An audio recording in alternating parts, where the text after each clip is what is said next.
Ce programme vous est présenté par la région Grand Est. 24 heures en Alsace vous est présenté par le Crédit Mutuel. Une banque qui appartient à ses clients, ça change tout.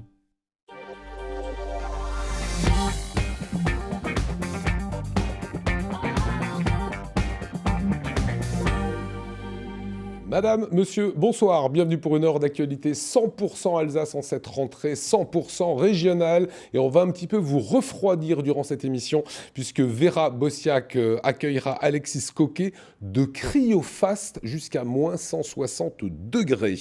Delphine Vespizer avec une véritable fana d'automobile, c'est ce qu'on vous montrera dans votre Alsace. L'Université populaire fait sa rentrée, on reçoit Richard Kleinschmager, le président de l'Université populaire européenne. Et bien sûr, Hero Merkel, organisatrice et cavalière d'un spectacle équestre étonnant, Horses and Heroes. On en parle juste après le JT, Anna Britz.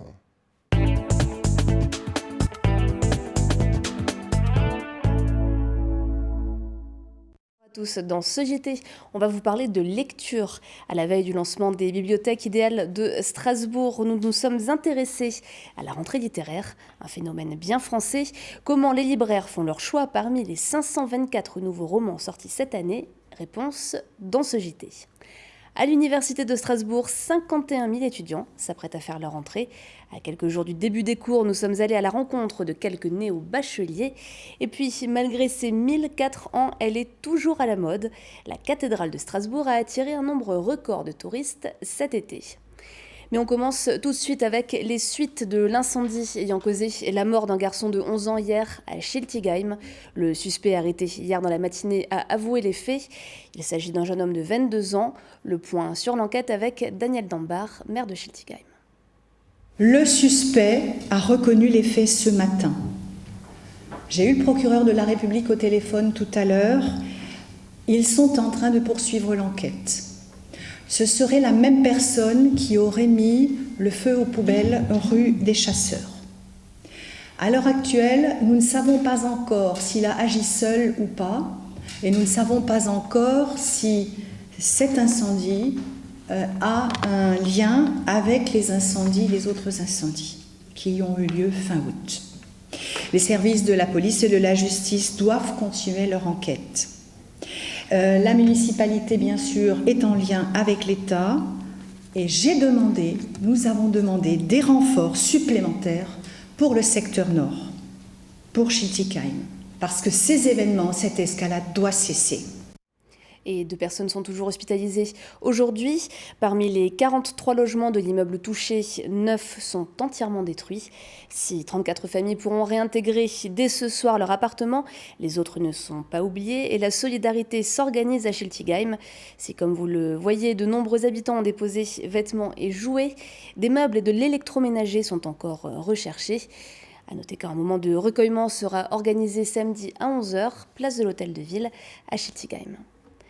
Dans le reste de l'actualité, le campus universitaire strasbourgeois reprend vie. 51 000 étudiants vont faire leur entrée en licence, master ou doctorat. Parmi eux, environ 12 000 en première année. Un nouveau monde pas toujours facile à appréhender, comme nous l'expliquent Cécile Motz et Camille Roland.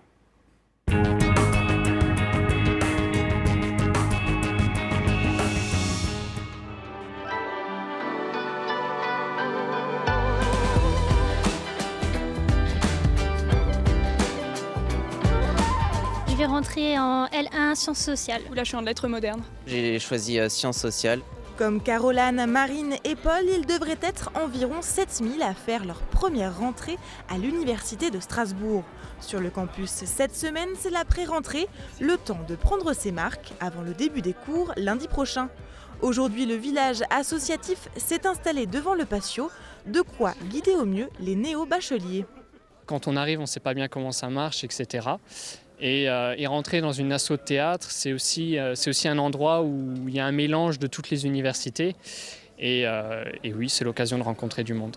Ils arrivent parfois de loin, Paris, Moselle et même Bretagne. Et avec leur bac en poche, ils découvrent ce nouvel univers avec parfois un peu d'appréhension, mais surtout beaucoup de questions, notamment sur leur orientation.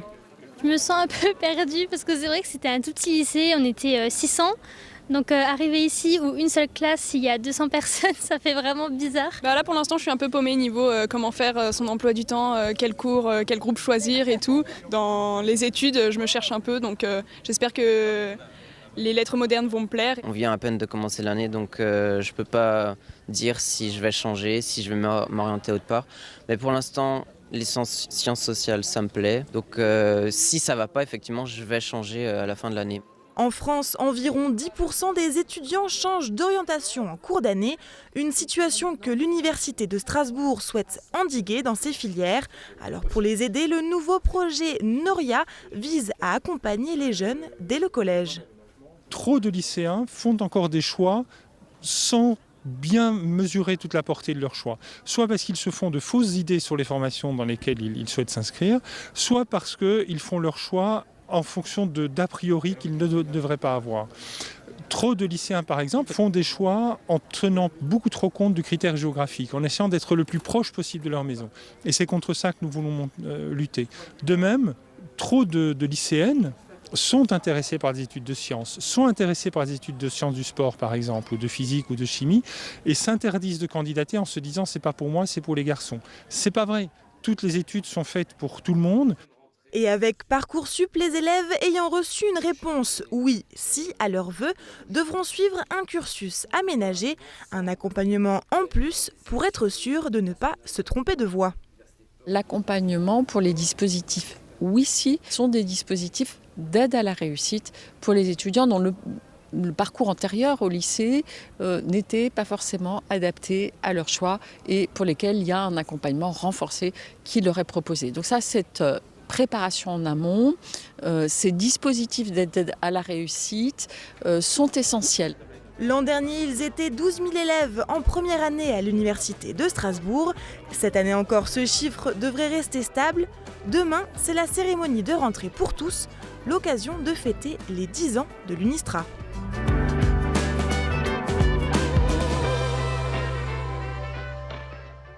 Si vous vous êtes promené ces dernières semaines dans les rues de Strasbourg, vous aurez probablement entendu parler espagnol, italien, anglais ou américain. Ce sont les touristes étrangers les plus présents dans la capitale cet été. Mais les locaux ne sont pas en reste. Beaucoup vont profiter des vacances pour redécouvrir leur ville. Et la grande gagnante, c'est la cathédrale de Strasbourg. À plus de 1000 ans, elle séduit plus que jamais avec une hausse de 70% d'entrées rien qu'en juillet. Le reste du bilan touristique de cet été, c'est avec Camille Roland.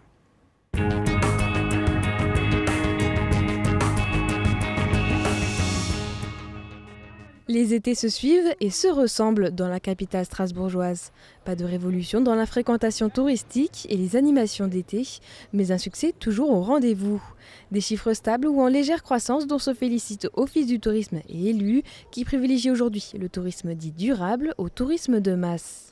On ne cherche pas à faire arriver tout d'un coup des masses de touristes supplémentaires. Au contraire, nous souhaitons avoir un tourisme plus durable, donc des touristes qui viennent peut-être pas forcément plus nombreux, mais qui vont rester plus longtemps et consommer aussi sur place et mieux découvrir nos produits, notre culture, nos savoir-faire. Au rang des succès de l'été, la cathédrale. Incontournable dans le paysage, elle est gratuite et sa plateforme a réouvert fin juillet. De quoi redynamiser sa fréquentation.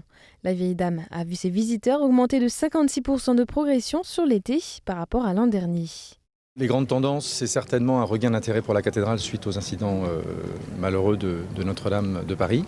Je pense que les locaux ont voulu redécouvrir leur cathédrale, donc ça nous a aussi permis de resserrer les liens avec les Alsaciens sur ce monument qui leur appartient. C'est certainement un report aussi suite aux travaux de la plateforme, puisque la plateforme n'a réouvert que mi-juillet. Donc les gens qui venaient initialement voir uniquement la plateforme se sont intéressés à l'intérieur du bâtiment. C'est la canicule, les gens croyant qu'il fait meilleur dans la cathédrale, c'est un leurre, ils s'en sont bien rendus compte, c'est une grande maison donc elle prend la température au bout d'un moment. Et l'autre réussite estivale, c'est le Farce. Avec ses 100 000 spectateurs, le Festival des Arts de la Rue semble avoir trouvé son public, mais il pourrait bien être victime de son succès. On est en haut d'une crête, C'est-à-dire à ce moment où tout le monde considère que c'est très réussi et où on sent bien que si on ne passe pas un palier en termes de qualité de programmation, de nombre de spectacles, d'offres aussi, d'explications aussi en direction des habitants, on pourrait commencer à être un tout petit peu déceptif parce que oui, il faut commencer à penser à arriver un peu à l'avance, à s'organiser. Et puis, il faut avoir en tête que c'est un festival. Donc, on ne peut pas tout voir et la densité de la programmation fait aussi la richesse de ce festival. Les illuminations de l'été, avec le spectacle Hortus sur les quais des Bateliers, désormais piétons, et sur la place du Château, ont attiré 720 000 spectateurs cet été. Les musées, les bateaux et le petit train ont une nouvelle fois fait le plein. Seul secteur qui marque un peu le pas, l'hôtellerie et principalement de luxe. Chaque année, le mois de septembre est marqué par la rentrée littéraire, un phénomène typiquement français qui rythme depuis 20 ans la vie des libraires, des maisons d'édition et des lecteurs. Si le nombre de sorties est en légère baisse cette année, il reste conséquent. Comment les libraires font-ils leur choix? Et est-ce toujours le moment phare de l'année? Reportage à Haguenau, Fanny Kunz. Ce matin, c'est jour de fête pour Jean-David.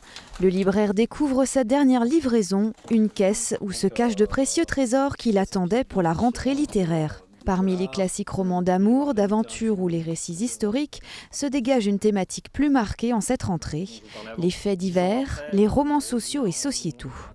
Avec la chute des ventes de livres ces dernières années, cette rentrée littéraire serait la plus modeste en nombre de titres depuis 20 ans, avec la parution de 524 ouvrages. Si la tendance est à la baisse, pour Jean-David, la rentrée littéraire reste pourtant un temps fort pour les libraires.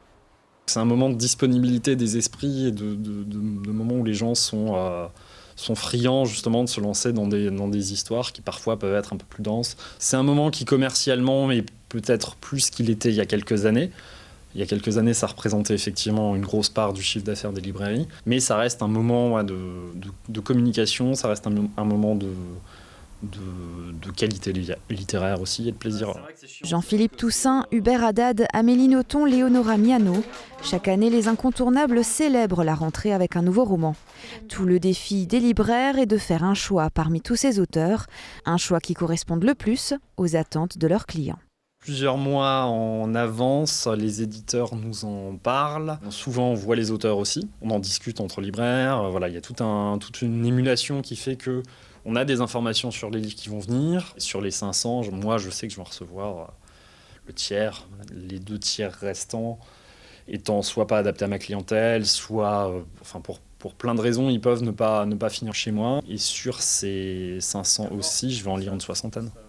Si de nombreux ouvrages sont déjà parus depuis mi-août, d'autres suivront encore tout au long de l'automne. Si vous êtes de fervents lecteurs, les bibliothèques idéales débutent demain à Strasbourg avec de grands noms de la littérature. On vous en reparlera dans les prochains jours. Et puis on finit ce journal comme tous les soirs avec l'image du jour, Oliviane. La société Région Job a analysé les 411 000 offres d'emploi qu'elle a diffusées au premier semestre et peut proposer aujourd'hui un panorama complet des dynamiques de l'emploi en France. Et le Grand Est et l'Alsace ne s'en tirent pas trop mal. Le Grand Est est 5e et concentre 8% des offres d'emploi de France. L'Eurométropole de Strasbourg est clairement la locomotive de toute la région avec une progression de 10% des offres d'emploi. Le Bas-Rhin étant le département qui concentre à lui seul 24% des emplois de la grande région. Enfin, ce sont les métiers de l'assistanat, de l'administration des ventes et des RH qui ont la meilleure dynamique avec des progressions de plus de 20%. Et voilà des chiffres qui parlent. Merci beaucoup pour ce journal, Anna Britz. On accueille le plateau du soir, le grand retour de Vera Bosiak, accompagnée de son invité Alexis Coquet. On parlera de cryophase, venez vous installer. Héro Merkel, soyez la bienvenue, cavalière émérite. On parlera de Houses and Heroes. Et le président de l'Université populaire européenne, venez Richard Kleinschmager. C'est la rentrée bientôt pour votre université, on en parle dans un petit instant puisque ce sera le 23 septembre. Voilà pour le sommaire, petite pause météo et on en parle après.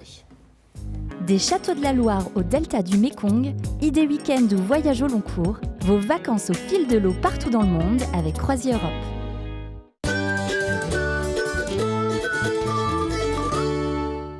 Bonjour à toutes et à tous, je suis ravie de vous retrouver pour votre point météo de ce jeudi de rentrée et on va ressortir nos petites laines et même nos parapluies en matinée. Regardez plutôt une carte pluvieuse sur la majeure partie du territoire transfrontalier. Seul le nord du Bas-Rhin sera épargné avec un temps beaucoup plus sec du côté de Wissembourg ou encore de Saverne. Des températures qui restent fraîches en matinée. Comptez seulement 9 degrés du côté de Saverne, 12 degrés ce sera pour Wissembourg. La maximale alsacienne 14 degrés pour Strasbourg et 13 degrés sur l'ensemble du Haut-Rhin. L'après-midi, un temps beaucoup plus sec. Vous allez le voir avec pas mal de passages nuageux qui persistent, mais on verra quand même le soleil, malgré de la pluie prévue dans le sud du Haut-Rhin, notamment du côté du Sungo ou encore de Mulhouse et également du côté de Bâle. Les températures, quant à elles, sont largement en baisse en ce jeudi après-midi. Comptez 19 degrés du côté de Saverne ainsi que du côté de Colmar. 20 degrés, ce sera pour Strasbourg ou encore Wissembourg et seulement 18 petits degrés prévus du côté de Mulhouse. On jette un petit coup d'œil maintenant sur vos prévisions de vendredi et le grand retour du soleil sur l'ensemble du territoire transfrontalier avec des températures de saison, des températures de septembre, 18 à 20 degrés seulement au meilleur de la journée en Alsace, entre 18 et 20 degrés dans la région du Bade-Wurtemberg et 19 degrés si vous êtes dans le nord de la Suisse. Jeudi, nous serons donc le 5 septembre et nous fêterons les Raïssa. Le soleil se lèvera lui à 6h51 pour nous dire au revoir à 20h03. On perdra encore 3 petites minutes de soleil. Voilà, je vous laisse avec Sada dès demain et je vous souhaite un super moment sur Alsace 20. À très vite, salut!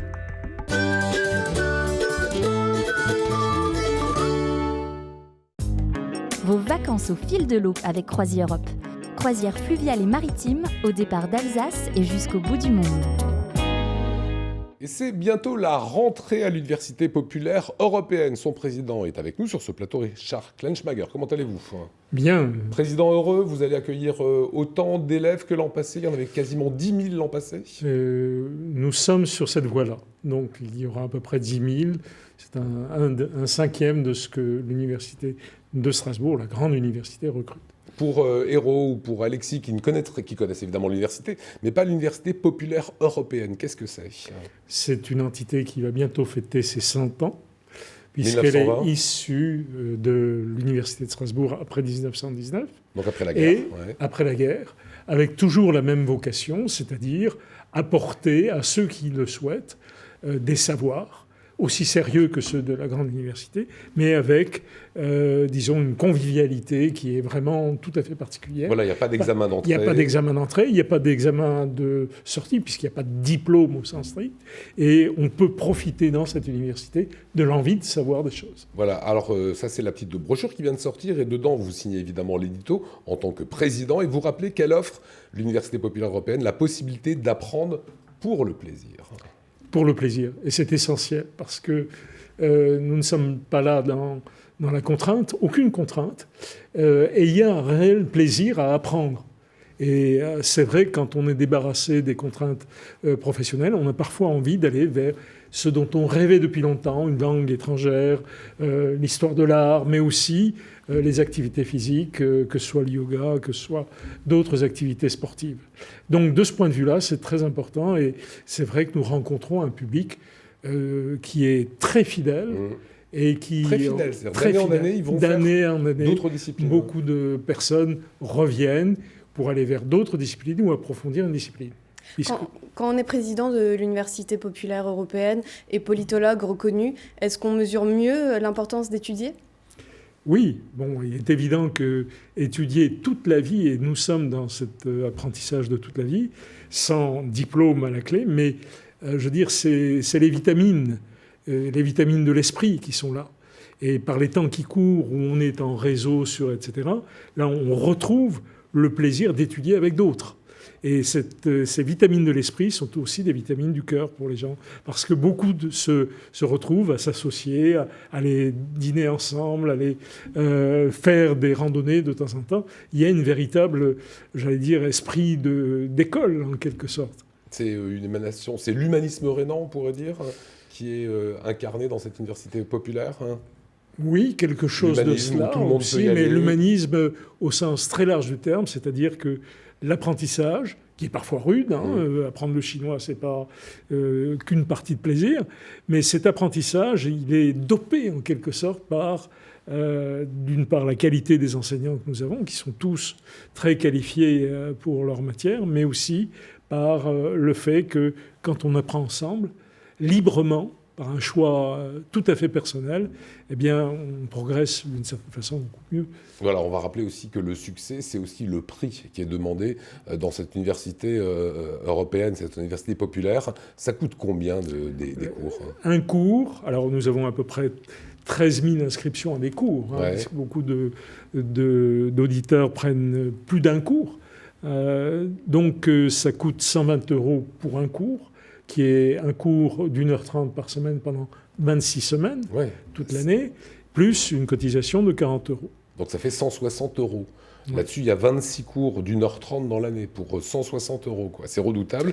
C'est notre aspect populaire. C'est ça. C'est le prix qui nous... En gros, c'est accessible à tout le monde. À ce prix-là, c'est accessible à tout le monde. C'est profondément accessible. Voilà, et je voudrais ajouter aussi que nous sommes à Strasbourg, nous sommes aussi à Wissembourg, à Bischwiller et à Haguenau. Et qui encadre? Quels sont les profs? Les profs sont tous, et ça j'insiste beaucoup, des gens qualifiés.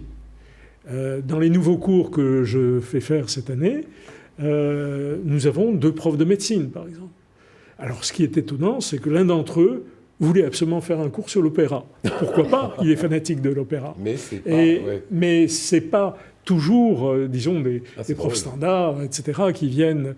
On a aussi le professeur Schlinger, qui a travaillé de la nutrition. Ouais, c'est un des plus grands nutritionnistes. Et oui, et je suis très heureux qu'il soit des nôtres. Alors, parmi les cours, il y a du yoga, il y a des cours de langue, espagnol, anglais, grec, italien, alsacien. Ce qui est drôle, allemand, évidemment, héros, en passant par la marche nordique, ça fait partie des cours. La nutrition, vous le citiez, le bridge, les arts plastiques, l'astronomie, la muscu, la sophrologie, l'aquarelle, l'informatique, le théâtre. Au total, j'ai à peu près noté 600-650 activités. À peu près. Voilà. On est dans les 600, l'année dernière c'était 605. Et c'est vrai que cette multiplication peut paraître effrayante, mais pour 10 000 personnes, chacun vient piocher ce qui le passionne vraiment. Alors le temps qu'on voit bien l'adresse, on a le site internet, une petite question, qui c'est qui s'inscrit? Est-ce qu'il y a un profil type d'élève, d'étudiant qui va s'inscrire? J'avais fait faire une statistique par nos membres du conseil d'administration, un statisticien, la moyenne d'âge... l'âge moyen, c'est 55 ans. D'accord. Mais selon les disciplines, on a même eu un centenaire il n'y a pas longtemps, mais on a aussi des gens très jeunes, par exemple le français langue étrangère, qui est une de nos disciplines phares. Ce sont des jeunes gens. Ça peut être des gens qui viennent d'arriver en France de pays lointains. Ça peut être des étudiants qui ont envie étrangers qui ont envie de perfectionner leur français. Donc c'est vrai qu'on fait de grands écarts partout, entre les générations, entre les âges, etc., etc. Voilà, c'est le clin d'œil et avec le plus grand respect pour ce type d'éducation qui est proposé. Inscription, vous l'avez vu sur le site internet strasbourg.upe comme Université populaire européenne, .upe.alsace.fr. La rentrée, c'est donc le 23 septembre. Allez vite vous inscrire. Pour leur place au Vera Lifestyle.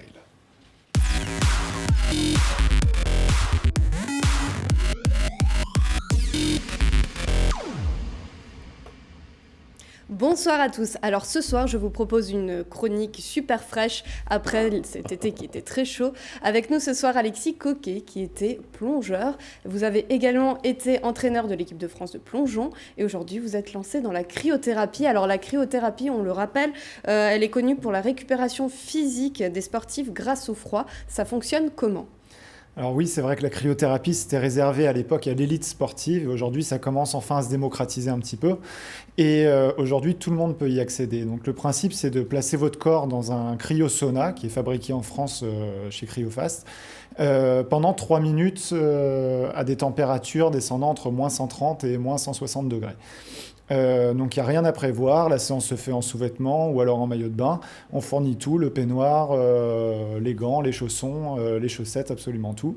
Et l'idée justement, c'est de créer des réflexes de lutte contre le froid en fait, pour apporter tout un tas de bien-être sur multiples pathologies.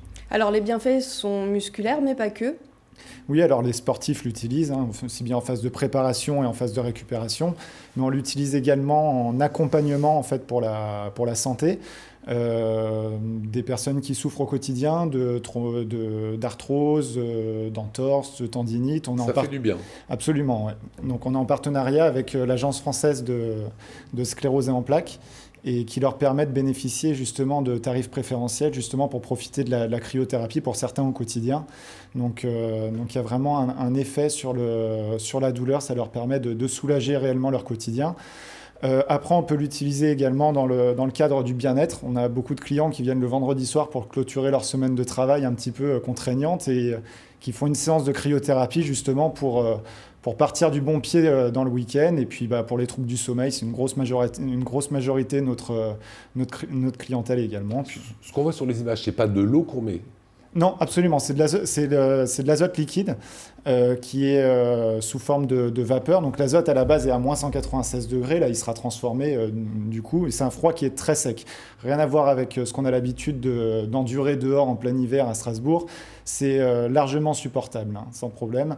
Et puis, comme je disais, pour terminer, on utilise également la cryothérapie pour la beauté. Donc ça permet de stimuler naturellement la production de collagène et puis au passage ça peut brûler jusqu'à 800 calories. On l'a vu, ça ne dure pas longtemps, on n'a pas le temps non plus d'avoir trop froid. Non, c'est 3 minutes pour quoi qu'il arrive, ça reste 3 minutes la séance. Après on va faire évoluer les températures, on est tous inégaux par rapport au froid, donc on commence progressivement et puis après en fonction de la cure, des objectifs et du ressenti du client, on va faire évoluer la température dans l'idée pour faire descendre un maximum sur la fin de la cure. Et ça coûte combien ? Alors la séance découverte est à 30 €. Si vous partez sur une cure de plusieurs séances, la séance découverte vous sera offerte. Et après, en fonction de la cure qu'on prend, ça peut aller à l'unité, hein, je parle 20 séances, 20 € la séance, jusqu'à 35 ou 40 € la séance. Voilà, en tout cas, si vous avez envie de tester, rendez-vous à l'adresse qui s'affiche en dessous. Il y a également la page Instagram. Voilà, allez suivre, allez tester, c'est vraiment chouette. Voilà, en fin d'émission, si on a encore un peu de temps, on vous posera 2-3 petites questions. Autre actu, Vera. Alors Lionel, ça y est, les chiens ont autant, voire plus de style que leur maître. Vous allez le voir, ils ont même créé une Fashion Week à Londres avec nos petites bêtes, qui sont consacrées pour les animaux. Il y a des défilés, des looks complètement déjantés, ils ont même des soirées branchées. Alors si vous vous demandez si c'est un business qui marche, il suffit de regarder les dernières campagnes publicitaires de la rentrée des grandes marques. Donc moi je dirais une simple chose, des influenceurs qui ont du pâté. Le petit coup de cœur de la semaine. Alors mon coup de cœur, il est juste à côté de moi. Oui, évidemment. Voilà, donc pour mon nouveau rôle de maman, je découvre toute la baby lifestyle sphère. Et c'est un gâteau, mais 2 couches. Alors j'ai découvert ça, c'est une créatrice qui fait ça à Strasbourg. C'est un cadeau super original. C'est artisanal, made in Alsace. La boutique s'appelle Baby's Cake et il crée donc des cadeaux sur mesure. Ça peut être pour une naissance, une baby shower, un baptême ou encore un anniversaire, et je vous garantis que ça fait vraiment bien son effet quand on le reçoit. Voilà, et il y a ici évidemment le prénom Lina. De ma fille. Voilà, Lina. Comment elle va, Lina ? Elle a combien de jours maintenant ? Elle a 2 semaines. Voilà, elle a 15 jours, la petite. Vous l'embrassez très fort, la petite Lina, et ça, j'imagine que vous allez le garder précieusement, mais vous n'allez pas sortir les couches. Je vais peut-être pas les utiliser tout de suite. Je pense aussi. Voilà, le Vera Lifestyle, vous le retrouvez évidemment sur notre site, vous le retrouvez sur les réseaux sociaux et sur l'Instagram de Vera. À suivre, Héro Merkel, notre invité. Vous nous direz si vous faites un peu de cryothérapie après avoir fait du cheval, quand il y a des petits... Pas trop le froid, moi. Vous n'aimez pas trop le froid. On testera peut-être pas aujourd'hui. C'est un spectacle équestre qui est à suivre avec notre Delphine Despizère qu'on retrouve pour cette saison. C'est juste après ça.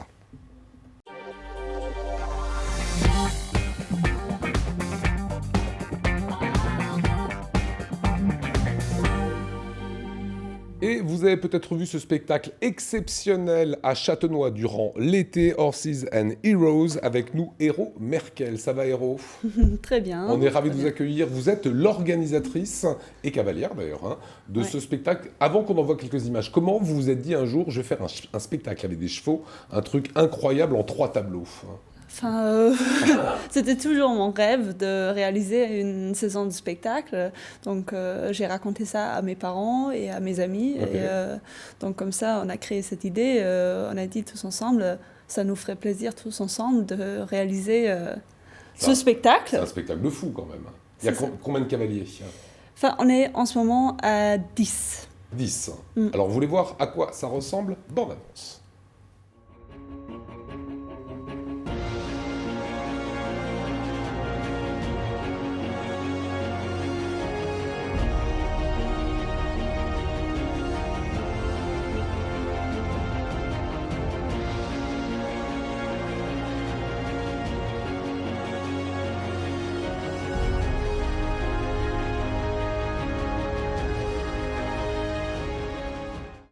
Voilà les vendredis, samedis et dimanche soir à Châtenois. Je l'ai dit, c'est 3 spectacles. Ils racontent quoi les 3 spectacles différents ? Il y a un spectacle exprès pour les enfants qui est très drôle, donc voilà, c'est aussi amusant pour les adultes. Il raconte l'histoire de l'homme et du cheval. On commence à la préhistoire et on finit à nos jours. Ok. Il y a un spectacle médiéval avec des chevaliers, des princesses, voilà, des chevaux. Voilà, moi j'ai le pitch. Le royaume est en péril, le roi a été assassiné et nul ne sait si son fils sera digne du trône. C'est Game of Thrones.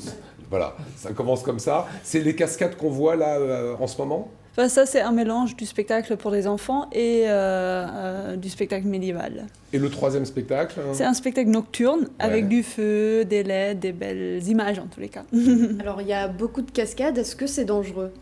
Bien sûr, c'est dangereux, évidemment. La vie est dangereuse déjà à la base, mais si on ajoute en plus un cheval et puis on monte à queue dessus, on fait exprès de tomber, on fait la voltige et tout ça, bien sûr, c'est dangereux. Donc après la cryothérapie chez Alexis. C'est ça. Voilà, ça se termine. Comment ça se passe l'entraînement ? Comment on s'entraîne à ce que le cheval ne soit pas effrayé par ce qu'on lui fait faire Enfin, le cheval, c'est un côté, voilà, le cheval, il doit être bien entraîné, mais après, surtout, on choisit bien les chevaux à la base. Il y a des chevaux, comme les êtres humains, qui ont envie de faire des spectacles, qui ont peur de rien, qui ont envie d'apprendre des nouvelles choses. Et après tout ça, on les entraîne, bien sûr, aussi. Mais forcément, ça risque une communication entre l'homme et son cheval. Mais il y a des chevaux plus courageux que d'autres. Oui. Ça, c'est vrai. Et on le détecte et on se dit c'est celui-là qu'il faut qu'on prenne. Enfin, j'essaye de choisir avant de les acheter, bien sûr, mais en tous les cas, je le ressens après des mois d'entraînement avec eux. Voilà. C'est quoi votre passé professionnel ? Vous avez été toujours une passionnée par les chevaux, compétition ? Oui, enfin, j'ai toujours fait l'équitation, mais c'était pas tout de suite clair que je voulais faire des spectacles. J'étais pas très bien choisie. J'avais des parents, ils sont professeurs. Donc moi, j'ai pensé au début, il faut être professeur dans la vie, sinon ça va pas. et puis petit à petit... Quelle erreur. Non, c'était pas tellement désagréable comme idée. Mais en tous les cas, petit à petit, je me suis rendu compte que on a un choix à faire dans la vie. Et moi, j'ai choisi de faire des spectacles parce que j'avais envie de... aider aux gens de passer un bon moment, d'améliorer leur vie. Et c'est ça ce qu'on fait, entre guillemets, en spectacle. C'était une grande première, ce spectacle à Châtenois, pendant l'été ? C'était la première fois qu'on a fait une saison. D'accord.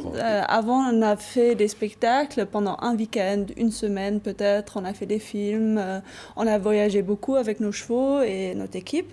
Et maintenant, on a dit on aimerait bien rester un peu plus longtemps à un endroit. Voilà, et là, pour le mois de septembre, l'école évidemment a repris. Donc c'est vendredi, samedi, dimanche. C'est toujours sur le même principe, les 3 spectacles Vendredi et samedi, vendredi, on joue que 2 spectacles, le spectacle médiéval et le spectacle nocturne. Et samedi, dimanche, c'est comme avant. Voilà, à la fin du mois, que va devenir tous les écuyers et les chevaux que vous avez à Châtenois ? Tout le monde repart Pas tout le monde repart. Les chevaux, ils sont déjà en vacances, donc ils vont aller au pré. Et les cavaliers, bien mérités aussi, ils vont pas aller au pré, mais ils sont en vacances aussi. Et puis, on se prépare petit à petit pour la saison prochaine. Voilà, donc évidemment, allez-y, regardez l'affiche. Dernière question, c'est ce que vous venez d'y répondre. Il y aura une saison prochaine. C'est bien ça, oui, c'est bien ça. On est encore en train de discuter si on commence pas plus tôt, mais en tous les cas, on reviendra. Voilà, c'était donc un vrai succès. Allez-y, c'est jusqu'au 29 septembre à peine, et il y a le site internet qui va se réafficher pour que vous puissiez prendre vos invitations. Merci beaucoup, Héro, vous avez un prénom génial. Il s'appelle Héro. Hein ? C'est quand même mieux qu'Alexis ou Lionel, non ? Voilà. On va terminer avec vous, Alexis, parce on en a parlé un petit peu pendant la pub. On a vu ce cryofast, voilà, où on rentre, ça démarre à 130 degrés jusqu'à 160, moins 160 c'est ça, bien sûr, degrés. Ouais. Vous disiez qu'il faut des gants. Oui, il faut protéger les extrémités quand même. C'est les parties les plus sensibles du corps. Donc après, il y a des gens même qui souffrent du syndrome de Raynaud. Donc on leur met les mains à l'extérieur pour pas que les extrémités soient douloureuses. Mais vraiment, ça fait pas mal du tout. C'est vraiment supportable pour l'ensemble de nos clients. Après, si quelqu'un veut partir avant la fin des 3 minutes, c'est 2 aimants, on pousse la porte, on sort. De toute manière, on reste toujours à côté pour coacher, pour diriger, pour expliquer la séance. Donc voilà, pas d'inquiétude à avoir. Cryothérapie localisée. On va libérer tous nos invités. Merci beaucoup Vera.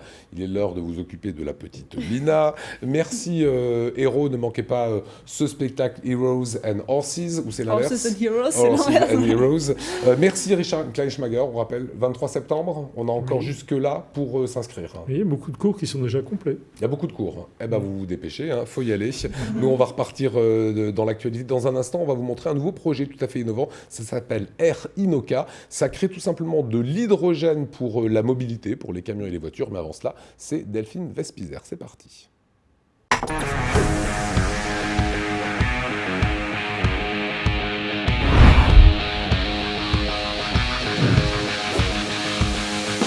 Salut Pinhunter et bienvenue à Betschdorf. Aujourd'hui, nous allons faire la connaissance de Lauriane. Elle va nous présenter sa copine, comment dire sa passion. Sa passion, c'est le sport automobile. Et venez avec moi. Bonjour Lauriane. Bonjour Delphine. Dis-moi, est-ce qu'elle a un petit prénom, ta voiture? Oui, elle s'appelle Choupette. C'est vrai en plus? Ouais. Et ben voilà, on vous présente Choupette et Lauriane. Merveilleux. Les présentations sont faites. Dis-moi, qu'est-ce qui te plaît dans ce sport automobile? Ah, c'est la vitesse, l'adrénaline, ce petit stress avant le départ. Voilà, c'est un tout qui fait que voilà, c'est une vraie drogue. Dans cette passion, il n'y a pas beaucoup de filles quand même, bien qu'il y en a de plus en plus. En Alsace, je suis la seule féminine à rouler avec une voiture comme ça. Ah bon? Oui. Quand on fait une course comme ça, on vise quoi? On vise le podium? C'est vrai que moi, l'objectif, c'est le podium. D'accord. Mais sur certaines courses, je sais d'office, moi, je suis une amateur, donc j'ai pas forcément le même budget que d'autres. D'accord. Donc des fois, elle me dit, si je suis dans le peloton, je peux être contente. Voilà. Après, je me fais des défis, je me lance un objectif au niveau du chrono. Et donc, si j'atteins l'objectif, je suis satisfaite. Alors, Choupette est très très belle. On voit que sa carrosserie est impeccable. Elle a été refaite fraîchement d'ailleurs. Oui, l'hiver dernier, j'ai refait une nouvelle couleur parce que c'est vrai qu'elle avait un peu trop de poids. Donc, pour essayer de gagner en poids, on a décidé avec mon papa d'enlever tout le surplus de peinture et mettre juste une peinture légère. Combien de kilos on gagne en faisant une opération comme ça d'enlever la Là, peinture? on a estimé à peu près 10 kilos. Ah ouais. Donc toi, quand tu te prépares une course, c'est soit tu fais le régime, soit tu changes de peinture en fait. C'est ça. Et maintenant, j'aimerais savoir d'où ça te vient tout ça.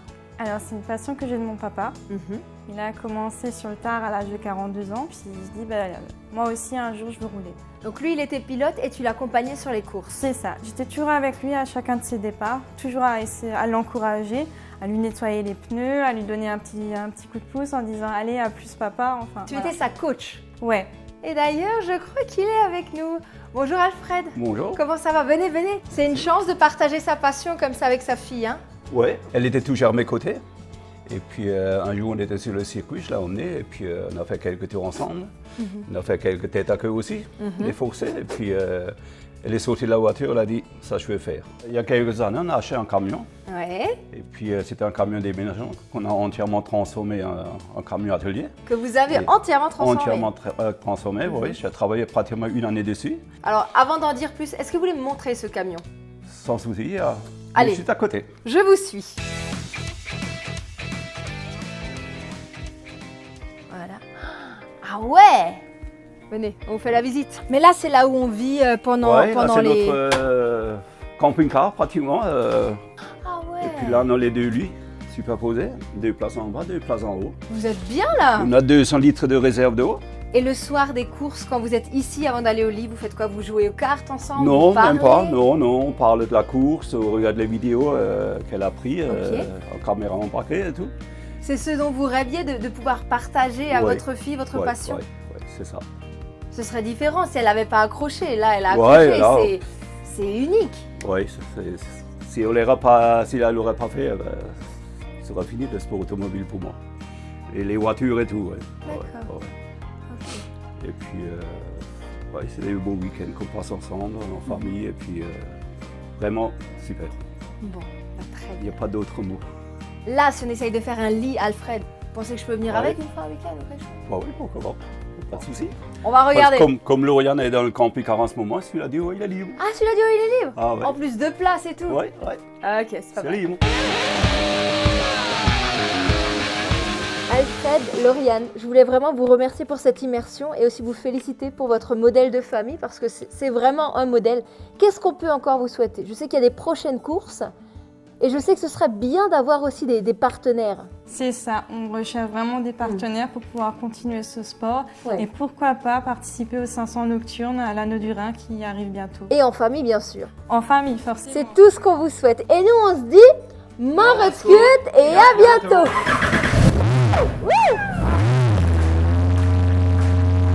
Et c'est confortable, hein? Ah ouais. Ah ouais.